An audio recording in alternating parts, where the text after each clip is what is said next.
বাড়িতে থাকলেই সিরিয়াল দেখি, সব সিরিয়ালের গল্প আমি জানি।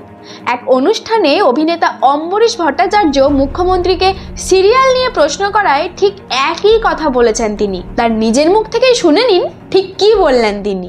আপনার পছন্দের অন্তত দুটো সিরিয়ালের নাম বলুন, আর দুজন অভিনেতা অভিনেত্রীর নাম আমরা জানতে চাই যাদের আপনি বাকি আছে। আমি যদি এখন এইসব করতে যাই আচ্ছা তাহলে যাদের নাম বলবো না তাহলে আমায় ধরবে। একদম একদম শুনি তাহলে দুটো পছন্দের। আমার পছন্দের নায়ক তো তুমি ভাই, একদম আমাদের সবার পছন্দের। ভালো করে, ও কিন্তু অনেকগুলো করেছে, অনেক সিরিয়াল করেছেন উনি, অনেক সিরিয়াল। এবং ছোটু আচ্ছা ছোটুর পাঠ করছে মুখ্যমন্ত্রী দেখেন তার মানে সিরিয়াল রোশনাই। হ্যাঁ, সুতরাং তোমাদের দুজনকে রোশনাই সিরিয়াল বাদ বাকি প্রত্যেকটা সিরিয়ালের সবাইকেই আমার ভালো লাগে। না, আপনি এতটা এনার্জি পান কি করে রাতে গিয়ে সিরিয়াল দেখা, সারা দিনের এত পরিশ্রমের পর? তারপরেও আমি আবার অনেক কিছু শুনি, মুখ্যমন্ত্রী বলে কথা, এনার্জি তো থাকতেই হবে।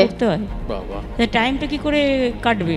ঠিক ঠিক একদম। মারার পর থেকে এটা আমার একটা সিস্টেম হয়ে গেছে, আমি অনেক রাত পর্যন্ত এসব করি। আচ্ছা, ফলে এরপরে নানা রকম দেখি, এটা ওটা কে কি বললো, কে কি গালা এগুলো দেখতে ভালোই লাগে। মুখ্যমন্ত্রীও মজা করতে পারেন, কিন্তু সামাজিক